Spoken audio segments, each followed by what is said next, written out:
കർണാടക ചിക്മംഗളൂരുവിൽ വിനോദയാത്രയ്ക്കിടെ മരിച്ച ശ്രീനന്ദയുടെ മൃതദേഹം അല്പസമയത്തിനകം പാലക്കാട്ടെ കടമ്പഴിപ്പുറത്തെ വീട്ടിലെത്തിക്കും. തലയുടെ വലതുഭാഗത്തേറ്റ ഗുരുതര പരിക്കാണ് മരണകാരണമെന്നാണ് പ്രാഥമിക പോസ്റ്റ്മോർട്ടം റിപ്പോർട്ട്. വിനോദയാത്രയ്ക്കിടെ ചൊവ്വാഴ്ച കാണാതായ 15-കാരിയുടെ മൃതദേഹം ഇന്നലെ ഉച്ചയോടെയാണ് കണ്ടെത്തിയത്. ആദ്യം ചിക്മംഗളൂരുവിൽ നിന്ന് പ്രദീപ് നാരായണൻ ചേരുന്നു. പ്രദീപ് നാരായൺ, ചിക്മംഗളൂരുവിൽ ഈ മാണിക്യധാര വെള്ളച്ചാട്ടത്തിനടുത്തുള്ള വ്യൂ പോയിന്റിൽ നിന്ന് വീണതാകാം ശ്രീനന്ദ മരിച്ചതെന്ന് പോലീസ് കരുതുന്നുണ്ട്. അതേസമയം കുടുംബം ഇപ്പോഴും മരണത്തിൽ ദുരൂഹത ആരോപിക്കുകയുമാണ്. സ്ഥലം എന്താണ്, എങ്ങനെയാണ് അവിടെ സ്ഥലത്തെക്കുറിച്ചുള്ള വിശദാംശങ്ങൾ പറയാം. അതോടൊപ്പം തന്നെ പോലീസ് പറയുന്ന കാര്യങ്ങൾ കൂടി. പ്രദീപ്. ദിലീപ്, തീർച്ചയായും ഞാനിപ്പോൾ നിൽക്കുന്നത് മാണിക്യധാര വെള്ളച്ചാട്ടത്തിന് സമീപമാണ്. എനിക്ക് പിന്നിൽ കാണുന്ന ഈ പടവുകളുണ്ട്. അതിനു മുകളിലായാണ് നേരത്തെ കുടുംബം വാഹനം നിർത്തിയെന്ന് പറഞ്ഞിരുന്ന പാർക്കിംഗ് ഏരിയ. ആ പാർക്കിംഗ് ഏരിയയിൽ നിന്നും 50ഓളം സ്റ്റെപ്പുകൾ ഇറങ്ങിയാലാണ് ഈ വ്യൂ പോയിന്റിലെത്തുക. പക്ഷേ ഈ ശ്രീനന്ദയുടെ കുടുംബം ഈ വ്യൂ പോയിന്റിൽ കയറുന്നതിന് മുമ്പ് ആദ്യം തന്നെ മാണിക്യധാര വെള്ളച്ചാട്ടത്തിന് സമീപത്തേക്ക് പോയി. അവിടെ നിന്നാണ് തിരിച്ചു കയറിയ ശേഷമാണ് ഈ വ്യൂ പോയിന്റിൽ വരുന്നത്. ഈ വ്യൂ പോയിന്റ് എന്ന് പറയുന്നത് അവിടെ കമ്പി വേലി കെട്ടിത്തിരിച്ചിട്ടുണ്ട്.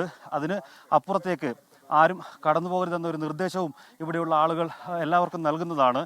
നമുക്ക് ഈ ദൃശ്യങ്ങളിൽ കാണാം, ഈ വ്യൂ പോയിന്റ് താഴെ ചെങ്കുത്തായ ഒരു കൊക്കയാണ്. ഇതിന് സമീപത്തുള്ള ഈ ഒരു പാറ ദൃശ്യങ്ങളിൽ കാണും. ഈ പാറയിൽ ഇരുന്നു കൊണ്ടുള്ള ഒരു സെൽഫിയാണ് അവസാനമായി ശ്രീനന്ദയുടെ ഒരു സെൽഫിയാണ് കണ്ടത്. കുടുംബാംഗങ്ങളും ഇവിടുന്ന് ഫോട്ടോ എടുത്തതായി പറയുന്നുണ്ട്. കുടുംബാംഗങ്ങൾ ഇവിടുന്ന് മാറിപ്പോയ ശേഷമാണ് ശ്രീനന്ദയെ കാണാനില്ല എന്നൊരു വിവരം ലഭിക്കുന്നത്. അപ്പോൾ ഈ കമ്പിവേലി മറികടന്നുകൊണ്ട് ശ്രീനന്ദ ഇങ്ങോട്ടേക്ക് വന്നു എന്ന് ഉറപ്പാണ്.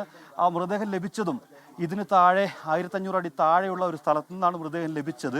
പക്ഷേ കുടുംബം പറയുന്നത് ഇതിൽ നിന്നും അല്പം മാറിയാണ് മൃതദേഹം കണ്ടത്. അതാണ് ഒരു അസ്വാഭാവികത ഉണ്ട് എന്ന് പറയുന്നത്. എന്നാൽ പോലീസ് അങ്ങനെ അസ്വാഭാവികത ഇല്ല എന്ന് പറയുന്നുണ്ട്. ഇന്നലെ പോസ്റ്റ്മോർട്ടം നടത്തി ഇന്ന് അതിൻ്റെ പ്രാഥമിക റിപ്പോർട്ട് വരുമ്പോൾ പോലീസ് പറയുന്നത് മറ്റ് അസ്വാഭാവികത ഒന്നും തന്നെ ഇല്ല. തലയുടെ വലതുഭാഗത്തേറ്റ ആഴത്തിലുള്ള മുറിവാണ് മരണകാരണമായി പറയുന്നത്. ശരീരത്തിൽ മറ്റു മുറിവേറ്റ പാടുകളുണ്ടാവും. സ്വാഭാവികമായും താഴത്തേക്ക് വീഴുമ്പോൾ അത് പാറയിലുരഞ്ഞോ അല്ലെങ്കിൽ മരങ്ങളിൽ തട്ടിയോ സംഭവിച്ചതാകാമെന്ന ഒരു നിഗമനത്തിലാണ് ഇപ്പോൾ പോലീസ് എത്തിയിരിക്കുന്നത്. എന്തായാലും ഈ സ്ഥലത്തിൻ്റെ ഒരു ടെറൈൻ നമുക്ക് ഈ ദൃശ്യങ്ങളിൽ വ്യക്തമാണ്. ചെങ്കുത്തായ കൊക്കകളാണ് എല്ലാ ഭാഗത്തുമുള്ളത്. അതുകൊണ്ട് തന്നെ പലയിടങ്ങളിലും കമ്പിവേലി കെട്ടി തിരിച്ചിട്ടുണ്ട്. അതിനപ്പുറത്തേക്ക് ആരും പോകരുതെന്ന് നിർദ്ദേശം നൽകുന്നുണ്ട്. എന്നാൽ നമുക്കിപ്പോഴും കാണാം, പലരും അങ്ങോട്ട് ഇറങ്ങുന്നതായൊക്കെ കാണാം. ഇത് വലിയൊരു അപകടത്തിലേക്ക് നയിക്കുന്നുണ്ട്. അങ്ങനെയുള്ളൊരു അപകടം തന്നെയാണ് ശ്രീനന്ദയ്ക്കും സംഭവിച്ചതെന്നാണ് ഇവിടെ എത്തുമ്പോൾ നമുക്ക് മനസ്സിലാകുന്നത്. ദിലീപ്. കർണാടകയിലെ ചിക്മംഗളൂരുവിലെ ബുധൻഗിരി, പശ്ചിമഘട്ടത്തിലെ ബുധൻഗിരിയിലുള്ള മാണിക്യധാര വെള്ളച്ചാട്ടത്തിന് സമീപമുള്ള വ്യൂ പോയിന്റിൽ അവിടെ നിന്ന് ശ്രീനന്ദ താഴേക്ക് വീണതാകാം എന്നാണ് പോലീസ് ഇപ്പോൾ പറയുന്നത്. മാണിക്യധാര വെള്ളച്ചാട്ടത്തിന് സമീപം നിന്ന് ഈ സംഭവ സ്ഥലത്ത് നിന്ന് വിവരങ്ങൾ നൽകിയത് ഞങ്ങളുടെ പ്രതിനിധി പ്രദീപ് നാരായണനാണ്. ഇനി പാലക്കാട്ടേക്കാണ്. പാലക്കാട്ട് കടമ്പഴിപ്പുറത്തെ ശ്രീനന്ദയുടെ വീട്ടിൽ നിന്ന് വർഷ ഗിരീഷ് കൂടി ചേരുന്നുണ്ട്. വർഷ ഗിരീഷ്, അങ്ങേയറ്റം വൈകാരികമായ രംഗങ്ങൾക്കായിരിക്കുമല്ലോ അവിടം സാക്ഷ്യം വഹിക്കുക. എന്തൊക്കെയാണ് വിശദാംശങ്ങൾ?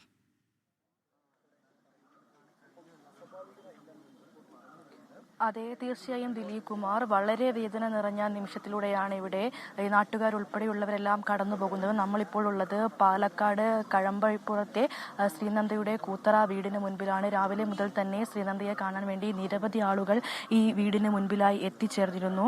ഒരാഴ്ച മുൻപ് വളരെ സന്തോഷത്തോടു കൂടിയാണ് ശ്രീനന്ദ ഈ വീട്ടിൽ നിന്നും തൻ്റെ മാതാപിതാക്കളോടും സുഹൃത്തുക്കളോടും ബന്ധുക്കളോടുമൊപ്പം ഈ വിനോദയാത്രയ്ക്കായി പുറപ്പെട്ടത്. 10ാം ക്ലാസ്സിലെ പരീക്ഷയെല്ലാം എഴുതി കഴിഞ്ഞ് വളരെ സന്തോഷത്തിലായിരുന്നു ശ്രീനന്ദ. ശേഷം അവധിക്കാലം ആഘോഷമാക്കാനാണ് കുടുംബത്തോടൊപ്പം ഇത്തരമൊരു യാത്ര തിരിച്ചത്. അത് ഇത്രമാത്രം വലിയൊരു ദുരന്തത്തിൽ അവസാനിക്കുമെന്ന് ആരും കരുതിയിട്ടില്ല. വലിയ വേദന തന്നെയാണ് ഈ നാട്ടുകാരെ സംബന്ധിച്ചാണെങ്കിലും ശ്രീനന്ദയുടെ സുഹൃത്തുക്കളെ സംബന്ധിച്ചാണെങ്കിലും ഉള്ളത്. ശ്രീനന്ദയ്ക്ക് ഒരു സഹോദരനാണുള്ളത്. സഹോദരൻ പരീക്ഷ കാരണം ഈ വിനോദയാത്രയ്ക്ക് പോയിരുന്നില്ല.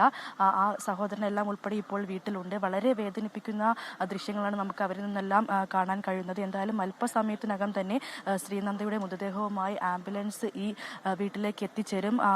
ദിലീപ് സൂചിപ്പിച്ച പോലെ വളരെ വൈകാരികമായ രംഗങ്ങളാണ് ഈ നമ്മൾ സാക്ഷ്യം വഹിക്കാൻ പോകുന്നത്. കാരണം ഈ നാട്ടുകാരെ സംബന്ധിച്ച് ശ്രീനന്ദ എന്ന് പറയുന്നത് ഒരു പ്രിയപ്പെട്ട കുട്ടിയാണ്. കാരണം ഈ കലാരംഗത്താണെങ്കിലും മറ്റ് സ്പോർട്സ് രംഗങ്ങളിലാണെങ്കിലും വലിയ മികവ് പുലർത്തിയ കുട്ടിയായിരുന്നു ശ്രീനന്ദ എന്ന് പറയുന്നത്. തൊട്ടടുത്തുള്ള സമീപവാസികളായ കുട്ടികളോടെല്ലാം ചോദിക്കുമ്പോൾ ശ്രീനന്ദ ചേച്ചി അവർക്ക് എത്രമാത്രം പ്രിയപ്പെട്ടവളായിരുന്നു എന്നുള്ള കാര്യം നമുക്കറിയാൻ സാധിക്കും. അവരെ ഡാൻസ് പഠിപ്പിക്കുമായിരുന്നു, പാട്ട് പഠിപ്പിക്കുമായിരുന്നു, അവരെ പഠനത്തിൽ സഹായിക്കുമായിരുന്നു. അങ്ങനെ എല്ലാവർക്കും പ്രിയങ്കരയായി മാറിയ ഒരു കുട്ടിയായിരുന്നു ശ്രീനന്ദ എന്ന് പറയുന്നത്.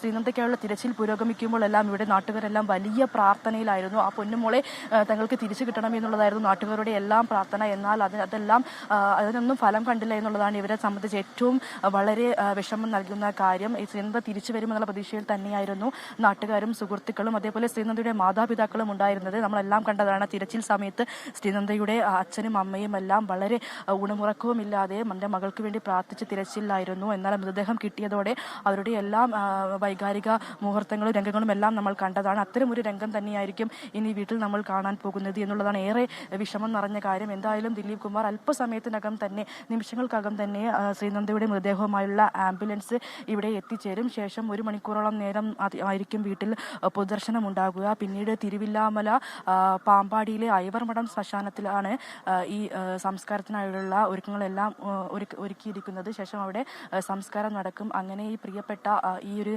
കടമ്പഴിപ്പുറത്തെ ഈ ഒരു പ്രിയപ്പെട്ട ശ്രീനന്ദ എന്ന് പറയുന്നത് എല്ലാവർക്കും ഓർമ്മയായി മാറുന്നു എന്നുള്ളതാണ് ഇവിടെ ഏറ്റവും വേദന നൽകുന്ന കാര്യം. എന്തായാലും നിരവധി പേർ, സഹപാഠികളും അതേപോലെ നാട്ടുകാരും ഉൾപ്പെടെ നിരവധി പേരാണ് ശ്രീനന്ദയെ കാണാൻ വേണ്ടി ഈ കൂത്തറ വീടിന് മുൻപിൽ എത്തിയിരിക്കുന്നത്. ഇനി ശ്രീനന്ദയുടെ കളിയോ ചിരിയോ ഒന്നും ഈ വീട്ടിലില്ല എന്നുള്ളതാണ് നാട്ടുകാരെ എല്ലാവരെയും സംബന്ധിച്ച് ഏറ്റവും വിഷമം നൽകുന്ന കാര്യമെന്ന് പറയുന്നത്.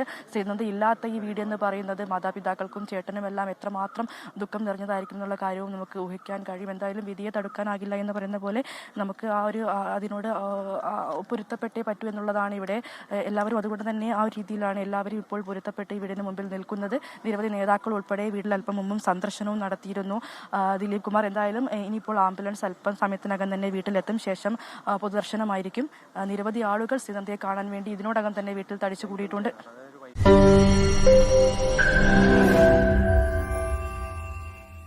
ലോകത്തെവിടെയായാലും ഏത് സമയത്തും 24 വാർത്തകളും ഓഗ്മെന്റഡ് റിയാലിറ്റി പാക്കേജുകളും എക്സ്പ്ലെയിനറുകളും വിശദമായി കാണാൻ ഞങ്ങളുടെ യൂട്യൂബ് ചാനൽ നിങ്ങൾക്ക് സബ്സ്ക്രൈബ് ചെയ്യാം.